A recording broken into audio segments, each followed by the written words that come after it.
कोई भी बड़ा टेक्निकल प्रोजेक्ट हो या कोई मुश्किल तरीन सिस्टम, उसकी शुरुआत हमेशा एक बिल्कुल सिफर के नुक्ते से ही होती है, यानी एक बिल्कुल खाली सफ़ा, एक ब्लैंक स्लेट।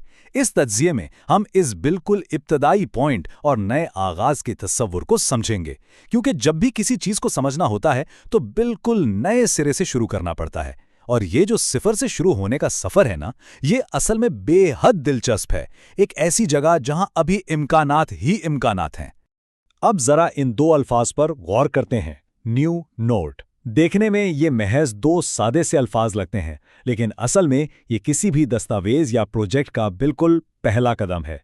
एक बिल्कुल कोरा कागज़, और जहां कोरा कागज़ होता है वहां कुछ भी लिखा जा सकता है, कोई भी नई दरियाफ्त की जा सकती है। ये अपने अंदर इम्कानात का एक पूरा समंदर समोए हुए है। मतलब एक नए नोड का आगाज करने का हकीकी मकसद ही यही है कि एक नए तस्वर, एक नए आइडिया को दुनिया के सामने लाया जाए। न्यू नोड, अगर इस फ्रेज को वाकई गहराई से देखा जाए तो ये किसी बिल्कुल नामालूम और पेचीदा सिस्टम के सामने खड़े होने का एहसास दिलाता है। जब कुछ भी समझना आ रहा हो और हर चीज़ को बिल्कुल बेसिक लेवल से समझना पड़े तो यही इब्तिदा सबसे अहम बन जाती है। ये एक ऐसी स्टेट है जहाँ ख्यालात अभी बन रहे हैं, उन्हें कोई शक्ल नहीं मिली, एक ठहराव का एहसास है यहाँ। और किसी भी नए सफ़र में इस ठहराव, इस एब्सोल्यूट बिगिनिंग की अहमियत को महसूस करना वाकई बहुत बहुत ज़रूरी है।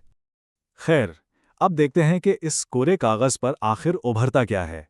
वो जो एक खामोशी थी वो टूट जाती है और हमारे सामने इस सफाई का सबसे पहला और वाहिद बुनियादी सवाल आता है, डीबगिंग क्या है? ये वाकई बेहतरीन तरीके से वजाहत करता है कि जब भी किसी सिस्टम को बनाया जाता है या उसको समझने की कोशिश की जाती है तो दिमाग में सबसे पहला सवाल यही आता है। एक अकेला सवाल मगर निहायत गहरा, एक ऐसा सवाल जो किसी भी सिस्टम की पेचीदगियों को सुलझाने, उसके मसले पकड़ने और उन्हें ठीक करने के पूरे अमल का निचोड़ है। अब जरा इस तहरीर की बनावट पर ध्यान देते हैं।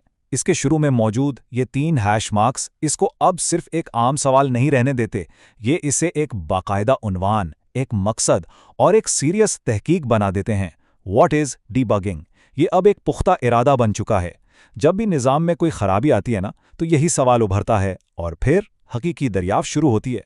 यहाँ इन अल्फाज को देखकर एक अजीब सा तहकीकाती ठहराव महसूस होता है, लेकिन सवाल फिर वही आकर रुकता है कि आखिर एक खाली सफ़े से शुरू होकर इस पेचीदा अमल तक पहुँचना, ये डीबगिंग दरअसल है क्या?